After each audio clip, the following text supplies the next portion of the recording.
오늘은 마태복음 16장 말씀을 함께 상고하겠습니다. 마태복음 16장 말씀입니다.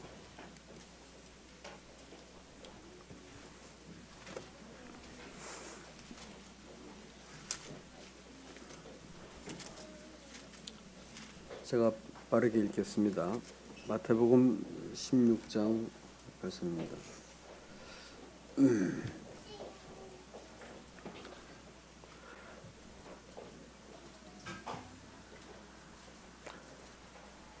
바리새인과 사두개인들이 와서 예수를 시험하여 하늘로부터 오는 표적 보이기를 청하니 예수께서 대답하여 이르시되 너희가 저녁에 하늘이 붉으면 날이 좋겠다고 하고 아침에 하늘이 붉고 흐리면 오늘은 날이 굳겠다고 하나니 너희가 날씨는 분별할 줄 알면서 시대의 표적은 분별할 수 없느냐. 악하고 음란한 세대가 표적을 구하나 요나의 표적밖에는 보여줄 표적이 없느니라 하시고 그들을 떠나가시니라.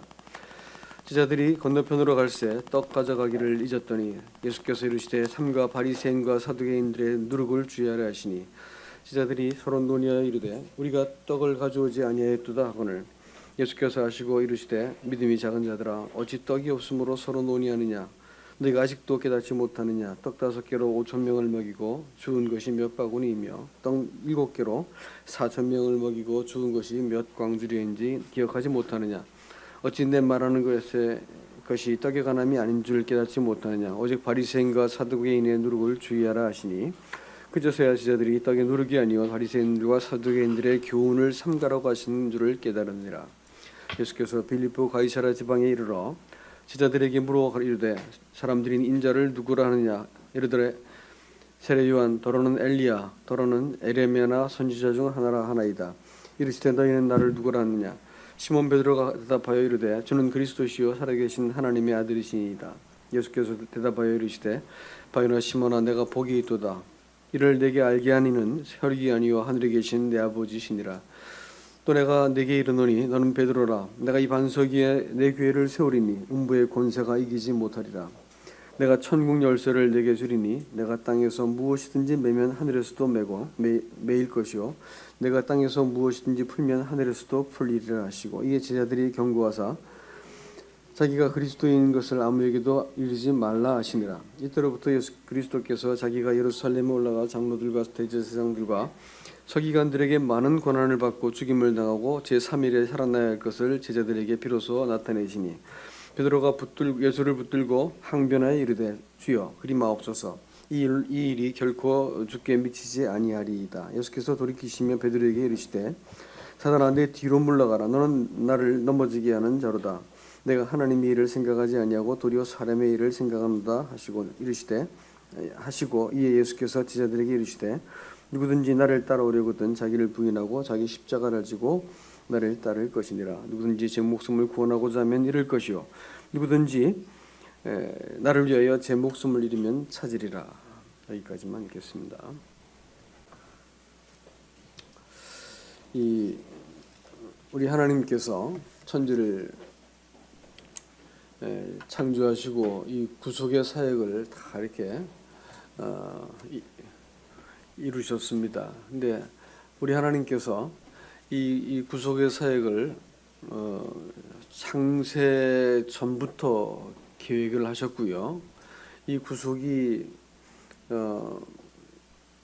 사람들에게 나타나서 마침내 사람들이 이렇게 구원을 받게 되는데 우리 하나님이 이 구속하신 그 사람을 영생의 대상으로 하나님의 아들로 만들기 위해서 하나님이 그 한 사람을 남겼습니다. 근데 그 한 사람이 누구냐면 인자라고 부르는 사람입니다. 그 인자는 누구냐면 그 하나님이 창조하실 때 하나님의 영광을 고스란히 갖고 있는 분이셨습니다. 근데 그분이 이 땅에서 자기의 몸을 남겨놓으시고 우리 주님께서는 교회를 그 사람 교회를 중보하시기 위해서 하늘 보좌에 올라가시고 또 그 앉으셨습니다.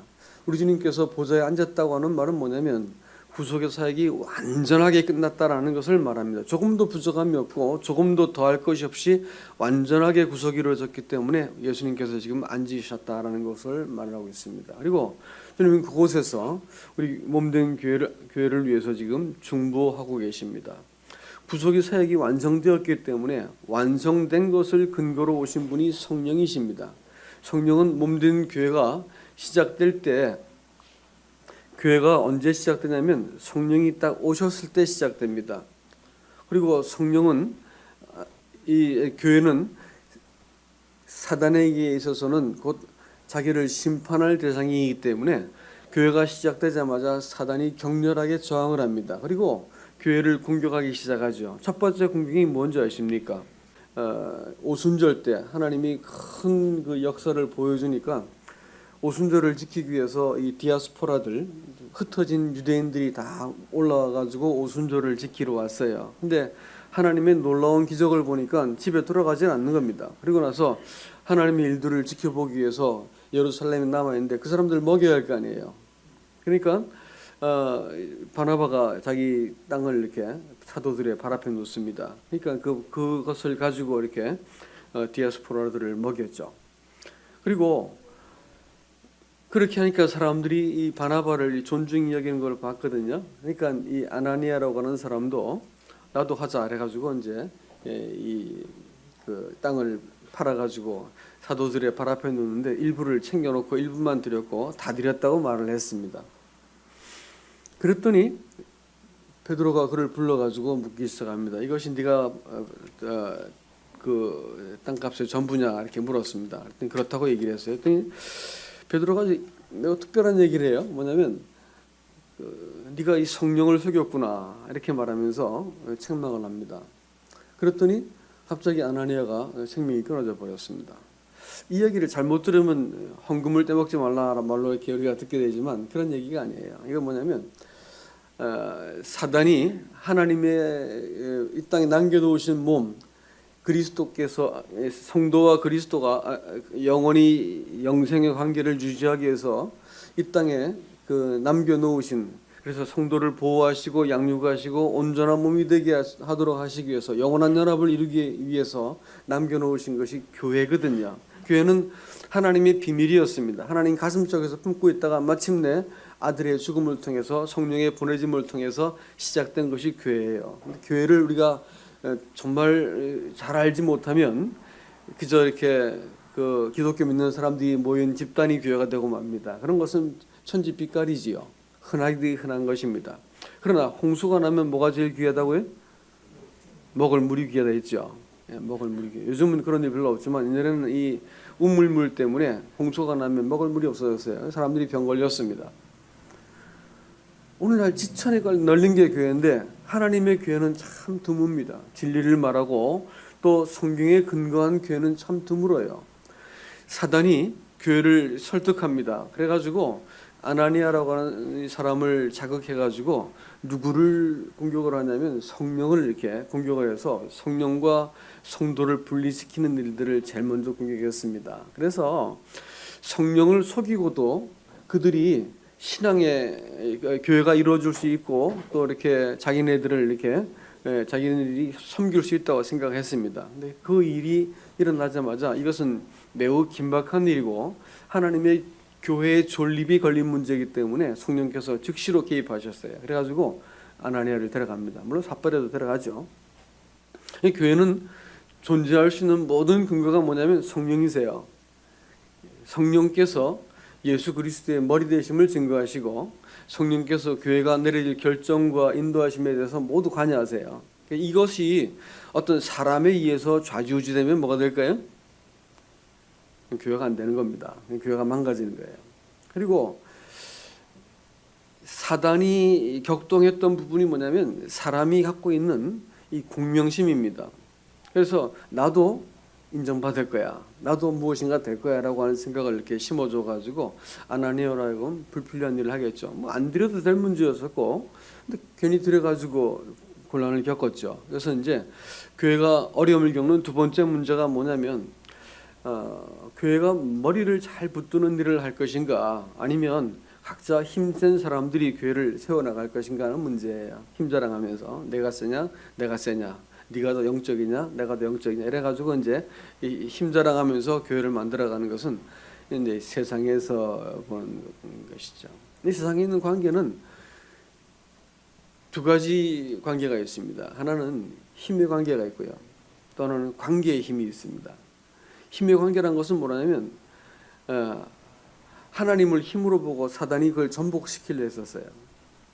사단의 이 얼이 사람들에게 들어갑니다. 그래서 힘센 사람을 중심으로 그 밑에 사람들이 그 사람 밑에서 이렇게 관계를 맺고, 회사 같으면 사장 밑에 이제 조직이 있죠. 뭐 어딜 가도 으뜸이 있고 그 밑에 그 힘의 관계에 의해서 이렇게 사람들이 관계를 맺고 살지 않습니까? 근데 이 힘의 관계라고 하는 것은 사단의 원리입니다. 교회만큼은 그래서는 안 되죠. 교회는 관계의 힘이 살아있는 곳이어야 됩니다. 이 세상에서 가장 강한 것이 뭐냐면 가정입니다. 가족이 무슨 힘이 있습니까? 가만히 생각해 보면 어머니도 힘이 없고 아버지도 힘이 없고 자식들은 어린데 무슨 힘이 있어요. 그렇지만 그것은 자기 생명을 내걸고도 자식들을 보호하고 가족을 보호하고자 하는 마음이 있지요. 이런 관계가 사람을 딱 붙드는 힘이 있다는 거예요. 이 힘이 사실 가정답게 만들고 세상을 이렇게 지켜가고 있는 힘이 가정의 힘입니다. 사실은. 교회는 어떨까요? 힘의 관계일까요? 관계의 힘일까요? 두말할 것 없이 관계의 힘이 살아있는 곳이어야 됩니다. 관계의 힘이 어떻게 살아있냐? 위로는 하나님과 살아있어야 되고 옆으로는 성도들과 살아있어야 됩니다. 이 얘기를 좀 해보려고 그래요. 이것이 우리가 이 교회를 소중히 여기고 또 교회가 갖고 있는, 하나님이 품고 있는 교회가 무엇인가라고 하는 것을 잘 알고 계시면 우리가 이 교회를 하나님이 작정하신 대로 세워갈 수가 있고, 나중에 당신께서 이 몸을 거두실 때, 세상을 심판하기 위해서 몸을 먼저 거두시거든요. 우리가 휴거라고 부르는데, 몸을 거두실 때 우리가 온전하게 주님 앞에 이렇게 보존되고 함께 서게 될 것입니다. 그때 그리스도의 몸 안에서 우리가 아버지 하나님께서 아들에게 주신 영광을 함께 누리게 되는 것이 하나님의 구원의 목적이다라는 것을 기억하셔야 됩니다. 오늘 말씀에서 이 교회가 이루어지기 위해서 몇 가지 경계해야 할 것이라는 것을 알 수 있습니다. 뭐냐면 제일 먼저 예수님께서 이 성경에서 최초로 교회에 대한 언급을 하신 것이 오늘 마태복음 16장 말씀입니다. 굉장히 중요한 말씀이죠. 마태복음 16장에서 예수님께서 창세로부터 준비했던 그 교회를 최초로 언급하셨어요. 그리고 그 교회는 예수님 돌아가신 다음에 그 성령께서 그 50일 만에 오시지요. 그래서 이제 교회가 시작됩니다. 그렇기 때문에 예수님께서 직접 언급하신 교회가 무엇인지를 여러분 잘 아셔야 된다라는 거예요. 예수님께서 교회에 대한 언급을 하기 전에 바리새인과 사두개인들을 만납니다. 그래서 그들이 예수님께 바리새인들과 사두개인들이 표적 보이기를 구했습니다. 바리새인들은 누구냐라는 거예요. 나쁜 사람들인가? 아니에요. 그 사람들은 그 독립 투사들입니다. 굉장히 이렇게 지식이 많고 또 이렇게 애국심이 뛰어난 사람들이었어요. 나라가 이렇게 막 황폐하게 되는 걸 보면서 율법으로 돌아가자. 또 우리가 그 하나님 법을 잘 지켜서 나라를 회복시키자라고 해가지고 일어난 사람들, 경건한 무리들이었어요. 그런데 이제 이 사람들이 어떻게 바뀌냐면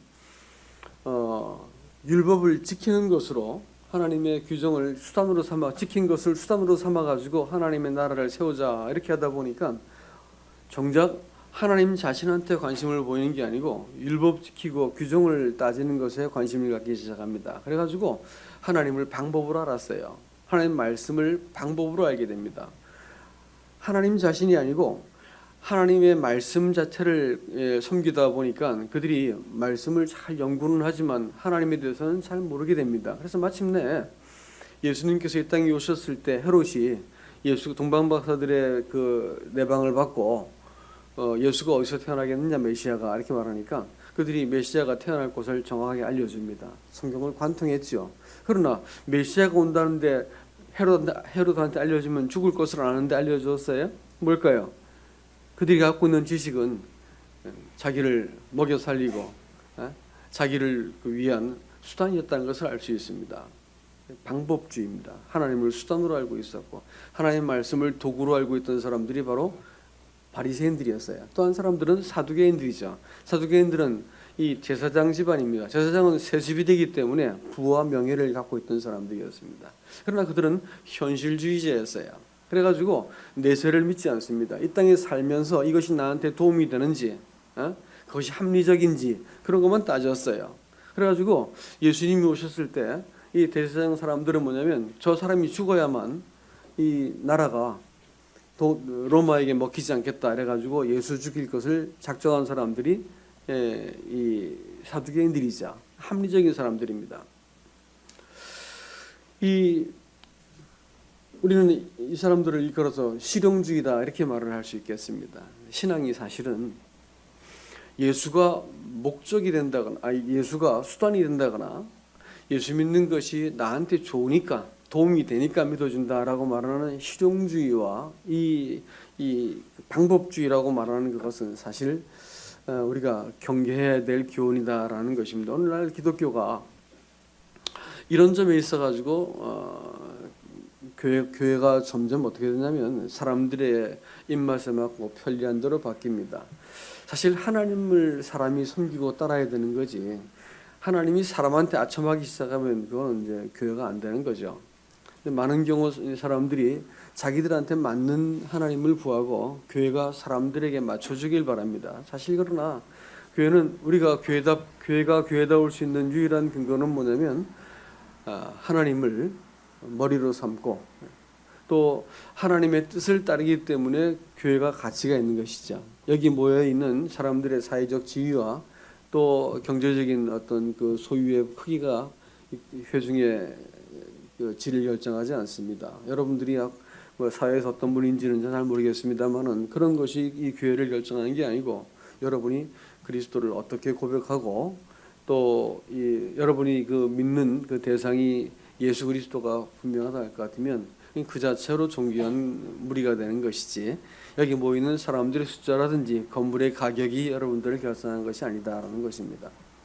자, 이런 의미에서 예수님께서 바리새인들의 그 누룩을 주의해라. 누룩이란 말이 교훈인데 그렇게 말하니까 당장에 제자들이 마음이 뜨끔했던 거예요. 그래가지고 우리가 떡 가져오자는 걸 좀 책망하시는구나 이랬습니다. 이게 문제죠. 이게 뭐냐면 사람들이 오늘 많은 종들이 그렇게 생각합니다. 사실은 예수님께서는 지금 그 누룩을 경계하고 교훈해 주신 것인데 그들이 나타낸 반응은 떡을 갖고 오지 않았구나라는 것을 지금 얘기하고 있는 거죠. 이게 지금 이상하지 않습니까? 지금 넌센스고 이게 뭐가 좀 코드가 안 맞은 거죠. 왜 그랬을까라는 겁니다. 여러분 컴플렉스란 말이 운동시설을 컴플렉스라 부르기도 하지만 뭐가 모여있다는 뜻인데 사람의 생각에도 약한 지점에 뭐가 모이게 되어 있습니다. 제가 인대를 다쳐보니까 인대를 다 고쳤는데도 불구하고 나중에 그 다친 자리가 단단하게 커지고 뭉쳐있더라고요. 이게 만져보면 이렇게 건강한 인대는 가늘고 좋은데 다친 데는 굵어져 있는 것을 보게 됩니다. 컴플렉스입니다. 뭐가 모여 있는 것이죠. 사람도 뭐 이렇게 마음속에 살다 보면 상처받고 약한 지점이 뭐가 모여 있어요. 그것만 건드리면 화를 버럭 낸다거나 그것만 건드리면 막 불안해서 어쩔 줄 모른다거나 그런 지점을 누구나 다 가지고 있습니다. 자, 그런데 제자들이 바로 그 점이 건드려졌어요. 그래서 이 뭔가 떡을 가져오지 않는 우리 준비성 없는 것에 대해서 책망하시는 거구나라는 것으로 받아들였습니다. 예수님께서는 단지 이 제자들이 마땅히 경계해야 될 하나님의 이제 앞으로 교회를 세울 것을 말씀하실 건데 그 전에 이 바리새인과 사두개인의 이 교훈을 주의하라고 하신 말씀인데 떡 안 가져왔다고 생각을 했던 거예요. 뭔 말일까요?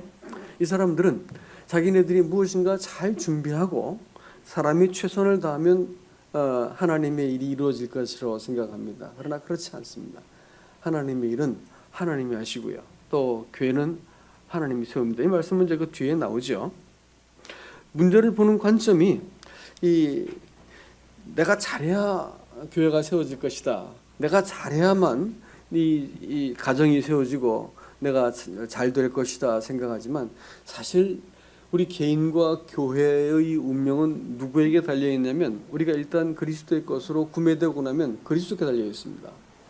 하나님이 하신다라고 하는 것이 신앙의 본질이지 내가 잘해야 되겠다라고 말하는 것은 신앙이 본질이 아닙니다.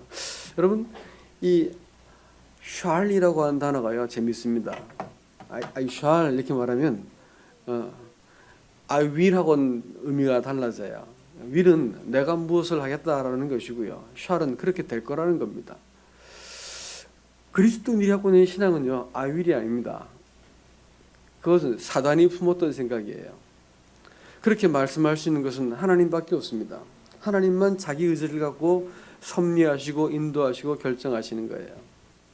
사람은 하나님의 주권 속에서 그분이 하실 것에 대해서 내가 기대하고 그분이 하실 것이기 때문에 그렇게 될 것입니다 라고 믿고 하나님을 구하는 것이죠. 이게 이제 신앙의 본질입니다.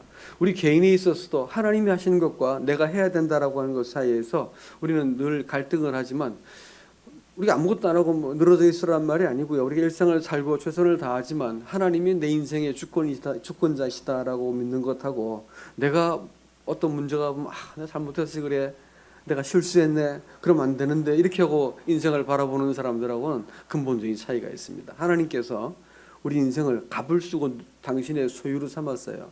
제가 예전에 이민을 한 적이 있었습니다. 이민을 이렇게 하는데 그 이민 조건 속에서 이제 통장 잔고를 증명할 필요가 있었어요. 근데 이제 제가 집을 이렇게 갖고 있었는데 그 집을 이렇게 전세를 살고 있었는데 젊을 때니까 전세를 살고 있었는데 집을 이제 팔려고 딱 내놨더니 이 집이 조당 잡혀 있는 거예요. 경매에 들어갔다는 걸 알게 되었어요. 그래가지고 제가 이렇게 깜짝 놀랐죠. 그래서 그걸 이제 확인해서 막 사방으로 확인해 봤더니 제가 이렇게 전세 이렇게 신고하는 그것이 경매한 것보다 늦어요. 그래서 제 권리를 보장받을 수 없게 되었습니다. 10만 불을 거기서 증명을 해야 되는데 이 집을 찾을 수가 없게 된 거예요. 이민 가는 모든 계획 다 취소가 되게 되고요. 또 저도 아이 둘을 데리고 길바닥에 나앉게 되었습니다. 찾을 방법이 없는 것이었어요. 그래서 비상이 걸렸죠. 제가 이제 고등학교에서 교편 잡고 있었는데 이거 뭐 수업도 안 되고 아무것도 안 됩니다. 그냥 또 날짜는 다가오는데 이 답은 안 나오는 거예요. 만방으로 알아봐도 답이 없어요. 이건 그런 구제받을 길이 없습니다. 다 이렇게 얘기를 하더라고요. 큰일 났잖아요. 근데 약속에 의해서 그 뉴질랜드에서는 이제 교회가 세워지기를 제가 오기를 기다리고 있고 저는 이제 교회에서는 이미 가게 파송을 받은 상태고 그렇게 됐는데 이 지금 문제가 다 꼬여버렸어요. 그래서 이게 뭔가 싶어가지고 마지막 한 사람 그 용하다고는 법무사를 만나러 학교에도 이렇게 제가 이 휴가를 내고 그 법무사를 만나러 강남 그 내거리를 막 밥도 못 먹고 막 입에 단내가 나는데 쫓아가고 있었습니다. 막 따라가는데 마음속에서 막 끊임없이 하나님 살려주세요. 어떻게 하면 좋습니까? 하면서 기도를 막 속으로 되뇌이면서 갔죠. 막 하고 있는데 좀 도와주세요. 이 문제는 제가 풀 힘이 없습니다. 도와주세요. 이렇게 그런 기도를 드렸었는데 갑자기 마음속 저 깊은 곳에서 한 질문이 떠오르는 거예요. 이게 뭐냐면 그 문제가 네 문제만 되냐? 그 문제가 네 문제만 되냐? 이 말씀이 딱 떠오르는 거예요. 내가 너를 값주고 샀지 않냐? 너 내 건데 그 문제가 네 문제냐 내 문제냐? 안에서 되묻는 음성이 들리는 거였어요. 사람들이 막 옆에 지나가는데 거기 길에 딱 서가지고 가만히 서서 생각하기 시작했습니다. 이게 그렇구나. 이게 내 문제가 아니구나. 주님 문제구나. 내 인생에 주님 것으로 내가 드렸었는데 이게 내 문제만 되겠는가? 하나님 문제구나 생각이 들어지니까 그 법무사 만나러 안 갔습니다. 학교로 돌아갔어요. 그때 하나님께서 법을 바꿔버렸습니다. 법을 바꿔가지고 저를 구제해 주셨어요. 우리 인생이라고 말하는 것이 우리가 살 때 내가 잘해가지고 요리조리 경영하고 잘하면 인생을 살 수 있는 것 같지만 그렇지 않습니다. 그렇게 하면 하나님께서 그럼 살아봐라 내버려 두세요. 그게 아니고 하나님이 우리 인생에 개입하셔가지고 네 인생이 내 것이다 라고 말씀하시고 이 비천한 사람을 통해서 하나님의 생명을 살아내시기 위해서 우리를 불러주셨거든요. 근데 제자들은 그 점에 있어가지고 아직까지 뭘 잘 몰랐습니다. 떡 가져다 놨구나. 내가 뭐 잘못했구나. 좀 잘할 걸. 주다 이런 생각으로 인생을 살아가고 있는 거예요. 잘못하면 자기 잘못 같고 뭐 몸만 아파도 내가 뭘 잘못했나. 애기만 아파도 막 쩔쩔매고 이러지 않습니까? 그렇죠? 이건 하나님과의 관계가 명확하지 않아서 그렇습니다. 우리 인생은요. 하나님 거예요. 하나님 거. 하나님 거로 인생을 사는 사람하고 내가 잘해서 하나님께 정성 바쳐서 복도 받고 잘못 안 해가지고 내가 저주받지 않고 인생을 사는 거, 이것은요 하나님을 아는 게 아니에요. 하나님에 대해서만 아는 거지 하나님을 아는 사람들이 아니단 말이에요. 저들은 이 점에 있어가지고 결정적인 문제가 있었습니다. 그래서 떡 가져다 놨다 이걸 먼저 생각해낸 거예요. 그래서 뭔가 잘못한 것을 찾아내려고 애를 썼습니다. 가정이 제대로 되려고 그러면 가정에서 누군가 잘못을 할 때 막 비난을 하고 당신 때문에 너 때문에 아버지 때문에 이러고 있으면 그 집안 콩가루입니다. 근데 문제가 저 아이의 문제, 저 아내의 문제, 남편의 문제가 저게 자기 문제로 보이기 시작하면 집안이 제대로 된 집안이죠. 우리가 예수를 믿는 데 있어서 하나님이 예수 그리스도가 내가 이렇게 잘해야 되고 내가 이렇게 해야지 기뻐할 거고 뭐 이런 생각하고 살지 않습니까? 내가 뭘 좀 잘못하면 안 되고 뭘 잘 준비해야 되고 이렇게 생각한다고. 근데 그것은 사실 우리가 예수님을 대하는 태도가 아닙니다. 다 아셔요. 앞뒤 꼭지 다 알고 우리 속내까지 다 아시는 분이셔요. 근데 그것을 다 그거 내 거다라고 말씀해요. 네 문제 다 내 거고 네 구질구질한 네 삶의 그 자리 다 내 거다. 네가 엎드려 놓고 네가 쩔쩔매고 수습 못하고 있는 그 문제까지도 다 내 거다. 그리고 그 문제를 가지고 하나님께서 나라고 하는 이 사람을 하나 고쳐가셔요. 우리가 먼저는 이 제자들이 영생을 대하는 태도가 잘못되었죠. 내가 무엇인가 잘하고 잘 경영하고 잘하고 실수하지 않아야만 하나님과 좋은 관계를 맺을 것이다 생각한 것이 잘못된 겁니다. 그렇게 하나님을 예수 그리스도를 대하면 신앙생활이 무지하게 고단해지고 교회가 만일 사람들이 서로 잘못 안 한 척하고 입 닫고 있고 교회에서 경건한 표정 짓고 있고 자기 약점을 일절 말하지 않는 사람들은 여러분 조심하셔야 됩니다. 그런 사람들은 좋은 그리스도인들이 아니에요. 좋은 그리스도인들은 뭐냐? 좋은 그리스도인들이 선한 사람일까요? 어떻게 생각하세요? 좋은 그리스도인이 선한 사람일까요? 아닙니다. 그리스도인은 그다지 선하지 않아요. 그리스도인들은요 하나님의 선을 경험하고 아는 사람들입니다. 그렇기 때문에 자기가 악한 것만 잘 알 수 있어요. 살다 보면 참 하나님 마음대로 내가 하지 않거든요.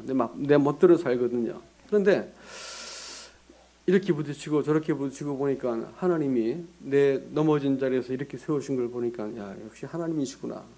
내가 아니구나. 말씀이 맞구나. 내 뜻이 아니구나. 이걸 하나하나 경험해가는 사람인 것이지 그리스도인이라고 더 착하고 죄 안 짓는 사람들이 아니에요. 죄 짓더라고요. 저는요 구원받기 전에 지은 죄보다도 구원받고 나서 지은 죄가 더 슬프고 더 아파요. 더 많은 것 같아.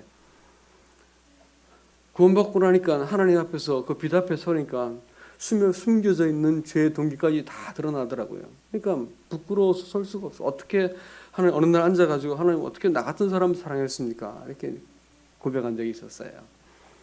구원받고 나서요 우리가 천사가 된 게 아니에요. 우리는 여전히 그 인간 그 사람입니다. 근데 이 사람을 하나님께서 먼저 의롭다고 일단 해놓고 나서 우리를 정말로 의로운 사람 되게 하시려고 우리 인생에 개입하신 거, 이게 구원이요. 얼마나 복된 구원입니까, 여러분? 이 영생이 얼마나 복되냐고요. 내가 누군지 아시는 분께서 내가 너 안다 이렇게 말씀하시는 거예요. 그러나 그대로 내버려 두진 않으세요. 우리를 하나님의 아들처럼 다시 바로잡기 위해서 찾아오시거든요. 그래서 그분께서 내 연약함을 고쳐나가신 것을 정직하게 말할 수 있는 사람들이 필요한 거예요. 교회는 믿음의 비밀을 가진 사람들을 집사라 불렀어요. 성경에서 믿음의 비밀이 뭔지 아세요? 그것은요 내가 이만큼 대단하고 선하고 능력 있는 사람입니다 라고 말하는 사람들이 아니에요. 최소한 자기 자신이 이렇게 연약한 사람인데 예수님께서 이렇게 하셨습니다라는 것을 예수를 보일 수 있는 사람들이 하나님의 일꾼들이라고요. 교회가 기본적인 분위기가 정죄하고 잘못 안 하는 척하고 자기를 가리고 뭐 피할 건 피하고 말할 건 말하고 내가 근사한 사람인 걸 자꾸 말하는 그런 분위기면 그 교회 별로 좋은 교회가 아닙니다. 그러나 내가 이렇게 못난 인간이었는데도 불구하고 하나님께서 내 인생에 이렇게 개입하셨습니다라고 말하고 이렇게 한 이걸 가지고 우리는 교제라 부릅니다. 아니 예배라고 불러요. 제가 뉴질랜드에 있을 때 장로들 컨퍼런스에 참석했습니다. 그래서 이제 그분들하고 이렇게 제가 질문을 했는데 그 패널이 뭐라고 대답하냐면 제가 질문을 뭐라고 했냐면 브레드린이라고 하는 그 교회를 그 특징 지을 수 있는 저 교회가 브레드린 교회라고 부를 수 있는 근거가 뭡니까? 구별점이 뭡니까? 이렇게 물었어요. 그래서 제가 물어봤죠. 그랬더니 그분이 뭐라고 대답하시면 같이 이제 교제를 하시더니 두 가지입니다. 한 가지는 복수의 리더십입니다. 다시 말하면 만인 제사장입니다. 교회가 모두가 다 하나님 앞에서 설 수 있고 모두가 다 교회에서 서로가 서로를 목양하고 봉사하고 또 하나님과 직접적으로 예배할 수 있는 사람들이 있다면 그건 하나님의 교회라고 봅니다. 이렇게 말합니다. 두 번째가 재미있는데 두 번째는 커뮤니언입니다. 커뮤니언, 컴유니언. 유니언하고 유니티하고 차이를 아세요? 유니티라고 하는 것은 무슨 나뭇가지를 다발을 묶어 가지고 한데 모아놓은 거 이런 것을 유니티라고 부르게. 모아놓은 걸 유니티라고 부르고 유니언은 섞여 가지고 하나가 되어 버리면 유니언이 됩니다. 그러면 노동조합은 뭐가 될까요? 유니언일까요? 유니티일까요? 유니언입니다. 노동조합은 유니언이에요. 같은 목소리 안 내면 죽으니까 딱 뭉치죠. 근데 교회를 가지고 예배를 가지고 커뮤니언이라 불러요. 커뮤니언. 근데 커뮤니언을 예배에 떡을 떼는 걸 가지고 예배를 그 사람들은 커뮤니언이라 부르거든요. 커뮤니언이요. 왜 그렇게 부를까 생각을 많이 해봤어요. 그건 다름이 아니고 예수를 나누는 거예요. 이 커뮤니언이란 말은 함께 모여서 하나가 되는 거거든요. 컴이라는 것은 함께라는 뜻이니까. 떡을 뗀다고 말하는 것을 제가 어느 날 가만히 이렇게 이제 말씀을 묵상하다가 든 생각이 갑자기 말씀을 묵상하는데 목에 이렇게 뭐가 맺혀요. 그래서 뭐냐면 아니 이 예수님께서 이것은 너희를 위한 내 몸이다 이러고 떡을 주셨는데 그 생각을 가만히 하고 있었는데 드는 생각이 울컥하고 드는 생각이 말이죠. 얼마나 함께 있고 싶었으면 내가 먹고 내 몸에 피가 되고 살이 되고 하나님이 내 호흡이 되고 삶이 되고 내 걸음이 되고 내 인생 전부가 되고 싶었으면 이게 내 몸이다. 그래서 자기를 이렇게 나눠 주셨을까 생각하니까 감사가 되는 거예요. 마음속에 이렇게 감격이 되고 참 주님 제 인생을 혼자 내버려 두지 않고 함께 하시려고 이렇게 하셨군요. 주일마다 떡을 떼려고 하면 벌써 이렇게 마음속에 주님이 사람과 이렇게 함께하기 원하시는구나 이걸 알게 됩니다. 어떤 사람이 교회 왔다가 그 예배당에 못 올라왔어요. 왜 못 올라왔냐 물었더니 아내하고 싸웠대. 그래서 차 안에서 막 싸우다 보니까 도저히 떡을 뗄 자신이 없어서 못 뗐습니다 이러더라고요. 그래서 제가 얘기하기를 그때가 떡 뗄 때다. 하나님께서 당신 그런 짓 다 알고 있었는데 그것이 아프고 그것이 고통스럽고 그것이 죄라고 인식되면 그때가 떡을 뗄 때입니다. 내가 그랬죠. 그랬더니 이 사람이 눈이 번쩍하는 거예요. 당신이 완전해서 떡 뗄 게 아니고 당신이 가장 못나고 어려울 때 그때가 떡 뗄 때다. 예수님께서 당신의 몸을 나눠준 시점이 그런 시점이었기 때문에 그때가 떡 뗄 때고 내가 누구를 미워하면 떡 떼지 마시오. 그건 내가 몸을 나누고 있으니까 떡 뗄 때가 아니지만 내가 옳다고 믿을 때는 떡 안 떼도 되지만 그러나 내가 약할 때는 언제든지 떡 떼게 만들어 놓을 테니까 떡 떼시오. 그렇게 얘기했습니다. 주님께서 잔을 주시면서 뭐라 했어요? 이것은 너희를 위하는 내 몸이다 했습니다. 내 피로 맺은 새 언약이다 했습니다. 뭐라고요? 새 언약이요, 새 언약. 이 새 언약이 뭘까요? 어제 말씀드렸죠. 무조건적인 은혜 언약입니다. 내가 그런 줄 다 아는데 내가 내 삶을 걸고 내 아들의 피를 걸고 내가 너를 반드시 내가 아들답게 만들 것이다라고 말하는 것이 새 언약이에요. 옛언약은요, 잘못하면 끝나는 줄 알았어. 모든 것이 내 행위에 달려 있었어. 내가 잘하면 하나님께 떳떳하고 못하면 찌그러져 가지고 예배도 못 나오고 잠수 타고 떡도 못 대고, 이런 사람들은 옛언약에 갇힌 사람들입니다. 새 언약은요, 내가 아무리 형편없어도 내 그런 줄 다 아시는 하나님, 내가 이렇게 어느 날 앉아서 한 생각이, 지금 저 이럴 줄 아셨죠? 제가 봐도 제가 징글징글한 거예요. 제 자신이. 지금 저 이럴 줄 아셨죠? 또 어떻게 저 같은 사람 사랑하셨어요? 이렇게 말씀드렸어요. 알고도 사랑하셨거든요. 알고도 구원하셨거든요. 그렇죠? 그러니까 이 알고도 하나님께서 나를 구원하셨기 때문에 포기할 수 없는 거예요. 실패할 수 없는 사랑이에요. 이 사랑은. 그래가지고 우리를 하나님 앞에 반드시 세워가지고 아들답게 만드시겠다는 거야. 이게 새 언약의 잔입니다. 떡과잔을 들 때마다 성도들은 감동해야 돼요. 감격해야 됩니다. 예수께서 나를 자기의 몸속에 담기 위해서 이렇게 하셨구나. 예수님께서 나를 다시는 정죄하지 않고, 내가 결코 포기하지 않고, 이 실패하지 않는 사랑으로 내가 너를 사랑하고, 내가 내 삶을 그 약속하는데 너를 반드시 하나님 앞에서 주름 잡힌 것이나 흠이 없게 할 거야 라고 말씀하신 것이 새 언약입니다. 하나님 편에서 맺은 일방적인 언약이요, 사람의 형편과 사람의 행위에 전혀 간섭받지 않고, 어떤 인간 어떻게 자빠지고 몇 번을 넘어져도 하나님 사람 정죄하지 않으시고, 내 이 언약 때문에 내가 너를 반드시 세우고야 말겠다. I will 하겠어. 그러니까 내가 나를 바라보면서 나는 그렇게 될 거야. I shall입니다. I shall. 하나님께서 그렇게 하시겠다라는 겁니다. 그러기 위해서 예수님께서 세 번째 또 중요한 질문을 하세요. 얘들아, 사람들이 인자를 누구라 하든 이렇게 물어봅니다. 인자에 대해서 제가 말씀을 드렸죠. 어저께도. 인자는 Son of Man입니다. 원래 Son of Peace, Son of God 이렇게 말하면요, 이스라엘 사람들의 그 언어의 개념이 뭐냐면, 가장 Son of Peace 이렇게 말하면, 평화의 아들 이렇게 하면 평화를 나타내기에 가장 완전하고 가장 잘 나타냈다 이렇게 말할 때 평화의 아들이다 이렇게 말을 하거든요. 그러니까 Son of Man 이건 뭘까요? Son of God 하면 하나님을 가장 잘 나타내는 그 아들이다. 아무개 아들하면 아무개를 볼 수 있는 가장 대표적인 또 가장 정확한 그 존재가 아무개 아들이다 하지 않습니까?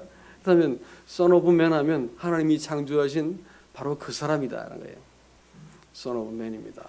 그래서 인자 같은 이가 나중에 다니엘서 7장에 볼 것 같으면 오셔가지고 만국을 다스릴 것, 영원한 하나님 나라를 세울 것에 대해서 성경은 얘기하고 있습니다. 그래서 자기 인자 같은 아들들만 나중에 다 고르실 거예요. 구원의 기준은 뭐냐면요, 하나님께서 인자 같은 아들만 고를 거예요. 하나님의 아들 가장 닮은 사람, 자기 고집스럽고 무리하고 되바라진 사람의 본성 가지고 하나님 섬기겠다는 사람들 말고요, 하나님 없이는 잠시도 못 살겠습니다. 내 인생 모두 하나님께 걸었습니다. 하나님이 제 인생의 제 사랑이고 제 힘이고 제 소망이고 모든 것이 당신께 있습니다. 이렇게 말하는 사람들 찾는 거예요. 하나님께서 그 인생에 개입하셔가지고 하나님이 I will 해서 그 인생을 이끌어 가시는 바로 그 사람요, 하나님의 아들들입니다. 그러니까 인자를 누구로 하느냐라고 물으셔야 되는 것은, 사람들이 인자에 대해서 잘못 알면 어떻게 될까요? 영원한 멸망을 받습니다. 인자를 잘못 받아들이면 심판을 받게 돼요. 그래서 인자를 말씀할 때는, 심판에 대해서 말씀할 때 인자라는 호칭을 쓰는 것을 알 수 있습니다. 구원도 마찬가지고요. 구원도 인자가 베풀어 주신 것이다. 인자 안으로 우리를 불러주시고 인자답게 만드시는 것이 하나님의 구원이기 때문에, 구원이란 말이 나올 때마다 예수님께서 인자가 이렇게 말씀하셨어요. 그런데 말이죠, 제자들한테 다시 돌아서 가지고 묻기를 말이지, 뭐라고 물으시냐면, 너희는 나를 누구라 하느냐라고 물었습니다. 이 얘기는요, 더 의미 있는 얘기예요, 여러분. 왜냐하면 사실 우리가 쉽게 쓰고 있지만, 나와 너라고 하는 관계는, 제가 첫날 말씀드렸어요. 나와 너라고 하는 관계는 독점적이고 배타적이고 조금도 다른 것으로 바꿀 수 없는, 대체 불가한 유일한 대상이 너입니다. 너. 부모가 자식을 바라볼 때 아무리 근사한 자식이 있어도 자식 바꾸지 못하죠. 자식도 마찬가지고요. 내 유일한 사랑의 대상입니다. 하나님이 사람을 너라고 불렀어요. 근데 사람은 하나님을 그것이라 부르거든요. 그러니까 하나님의 이름이 이렇게 많아요. 전 세계에. 종교가 그렇게 많고요. 자기가 생각한 하나님 만들어냈잖아요. 그것입니다. 대체 가능하고 나를 도와줄 때 불러주는 이름입니다. 그런 하나님은 수단이고 또 목적이 아니라 수단이기 때문에 하나님과 정상적인 관계를 맺을 수가 없어요. 그러나 하나님이 당신이 되기 시작하면 얘기가 달라집니다. 신앙의 목적은 하나님이지 내가 아니에요. 나를 위해서 하나님을 불러들이기 시작하면 신앙이 가장 저질스럽고 천박해집니다. 겉으로 볼 때는 화려해 보이고 근사해 보이고 뭐 교회도 커 보이고 하는데 그런 데는 사람들이 구름같이 몰려들거든요. 그러나 신앙의 목적이 하나님일 것 같으면 거기는 경외함이 있고 하나님 향한 경건함이 있습니다. 그리스도인들이 신앙의 목적이 자기 자신이 아니라 누구라고요? 하나님 자신입니다. 그래서 예수님께서 확인하셔야 돼요. 너희는 나를 누구라 하느냐. 우리 인생에 절대 포기하지 않는 질문이세요. 나한테 너는 누군데? 응? 나한테 너는 무슨 의미냐? 너는 날 누구라 하느냐? 이 질문은요, 자꾸 물어보세요. 사실 신앙의 시작점은 그거거든요. 어떤 사람이 글쎄 교회 다니다가 시집을 불신 결혼해서 시집 갔어요. 근데 시집 가서 잘 살면 좋은데 그렇게 안 되죠. 애가 아팠어. 애가 그냥 나가 자빠지는 거예요. 애가 까무러치고 경기를 하는데 뭐 숨이 넘어갔다 돌아왔다 뭐 이러는 거예요. 데려가지고 응급실에 데려갔는데 뭐 잠인들이 잘 수 있겠습니까? 애가 누워 있는데 밖에서 밤새도록 기도를 하는데 하나님 아버지 우리 아이 좀 살려주세요. 잊어버린 기도를 합니다. 근데 한참 기도를 하는데 또 마음속에서 어떤 한 소리가 들려왔어요. 내가 왜 네 아버지냐? 내가 왜 네 아버지냐? 언제 네 아버지였었냐? 이 질문이 드는 거예요. 그러고 보니까 뭣도 모르고 기도는 했지만 자기가 뭔가 잘못됐다는 걸 알았어요. 가만히 생각해 보니까 어릴 때 교회 다니면서 들었던 얘기가 떠오릅니다. 하나님이 왜 아버지 해야 되는지 가만히 생각하니까 자기가 한 번도 하나님을 필요할 때 불러도 했지 하나님을 아버지로 여겨본 적이 없다는 걸 알게 되었어요.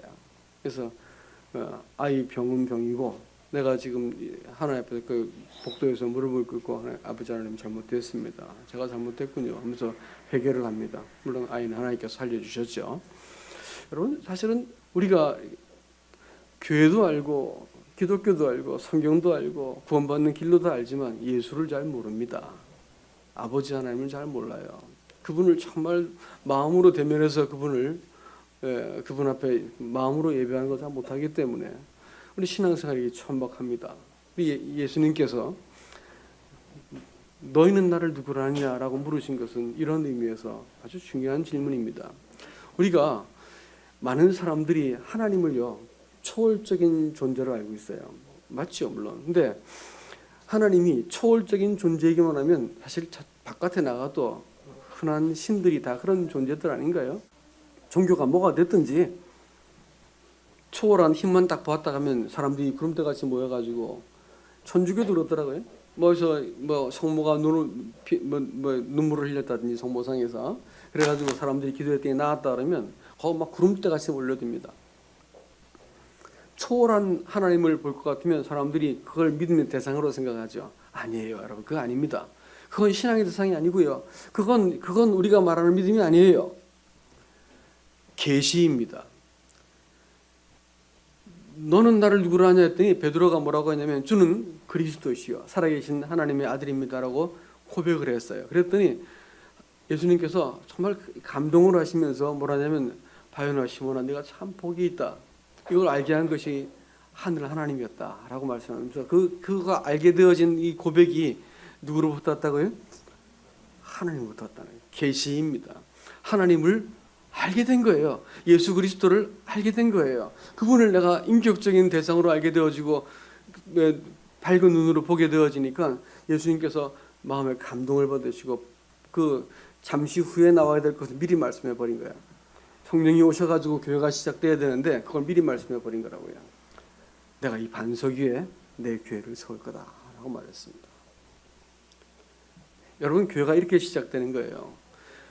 이 반석은 두말할 것 없이 페트라하고 페트로스가 있는데 작은 돌멩이가 아니라 거대한 안반이거든요. 베드로라고 하는 것은 페트로스에서 조그만 돌을 말하고요. 페트라, 예수님께서 지금 이 반석이라 말하는 건 페트라는 거대한 안반을 말하는 거예요. 뭘까요? 예수님 자신입니다. 어떤 예수님일까요? 베드로가 고백한 예수님이에요. 교회가 성도들이 그리스도를 고백하는 것이 단순하고 순결하고 그 고결함을 따라가지고 그 깊이와 품위를 따라가지고 교회의 깊이가 달라지는 거예요.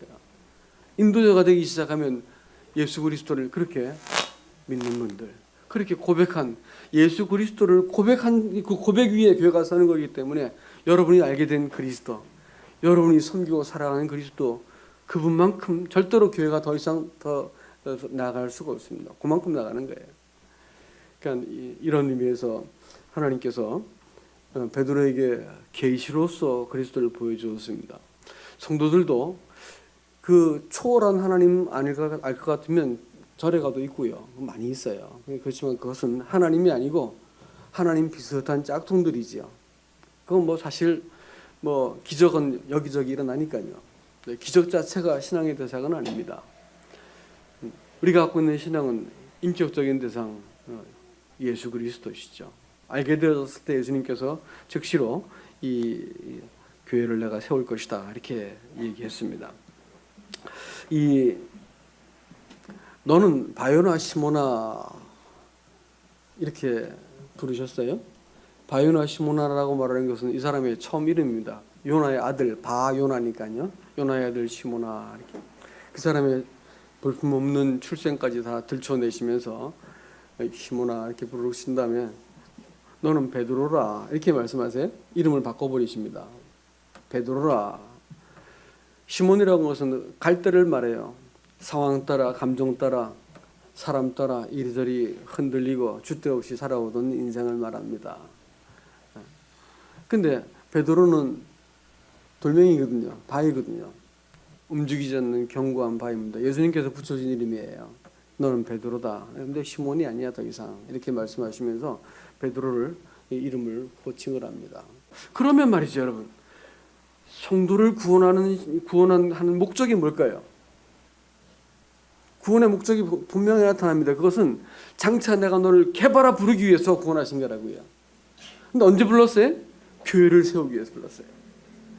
그러니까 교회를 세우기 위해서 너는 베드로라. 내가 이 반석 위에 이렇게 네가 고백한 그 예수, 그 메시아 이렇게 내가 내 교회를 세울 거다 이렇게 말했기 때문에 성도들이 구원받는 것은 목적이 있죠. 뭐 때문에? 뭐 때문에? 교회로 부르시기 위해서요. 여러분, 교회가 이렇게 소중한 거예요. 교회로 부르시기 위해서 우리를 구원하셨어요. 구원받고 천방지축 돌아다니라 한 게 아니고요. 이 교회 저 교회 돌아다니라 한 거 아니고요. 하나님께서 부르신 교회에서 하나님의 사람으로 그 지역교회에서 쭉 세워져 나갈 것을 하나님이 은사를 주시고 힘을 주시고 또 이 커뮤니티 안에서 하나님의 나라를 이룰 수 있도록 내가 무엇인가 감당할 수 있도록 하시기 위해서 나를 불러내신 거예요. 구원의 목적은요, 교회를 위해서입니다. 오해하지 마세요. 너는 베드로라 불렀던 시점이 바로 교회를 말씀하기 직전에 너는 베드로라 내가 이 반석 위에 내 교회를 세우겠다 이렇게 얘기합니다. 시간이 많이 됐죠. 언제까지 하는 겁니까 제가? 근데 반까지 늦었네요. 한 개만 더 마칠게요. 끝나고 나서 혹시 뭐 교제할 게 있으면 또 잠깐 또 오후 시간에 잠깐 뭐 교제하든지 하죠. 어떤 사람이 연극을 하러 올라갔습니다. 역할이 왕이었어. 왕으로 야 이놈들아 하고 이것 봐라 하고 시컨 하고 내려왔단 말이야. 내려왔는데 조명이 꺼지고 이제 역할이 끝나고 내려왔습니다. 내려와가지고 사람들한테 야 이놈들아 이렇게 말하면 어떻게 하겠어요? 빨리 병원 들어가야 되겠죠.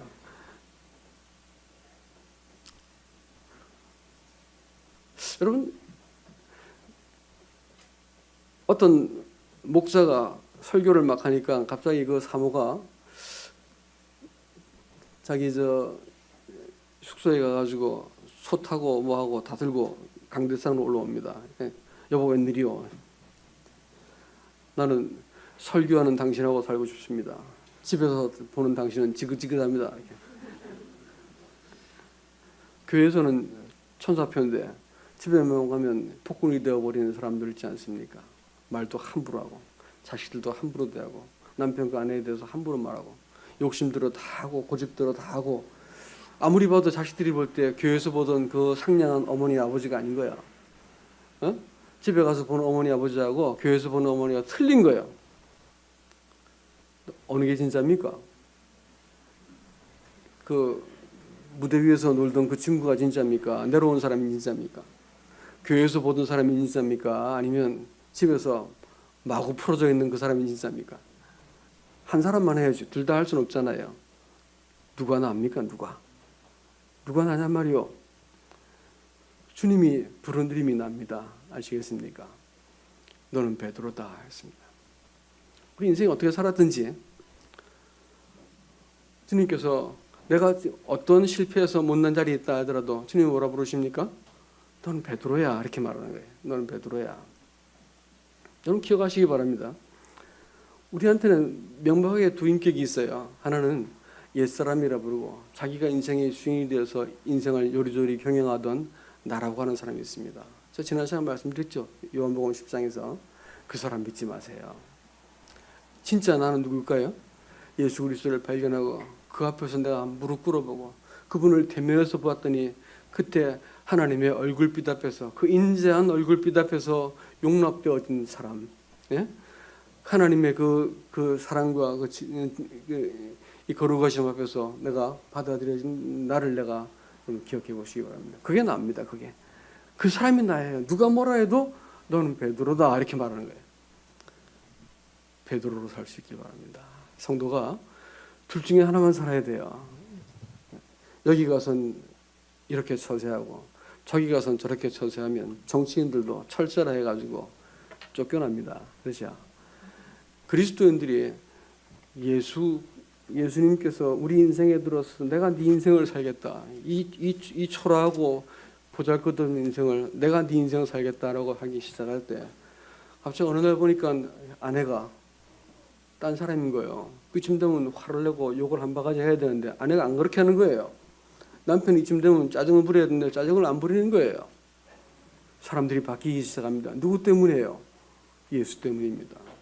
내가 아는 예수 때문에 그렇게 초조해하지 않고 그렇게 내가 이렇게 막 쫓기지 않고요.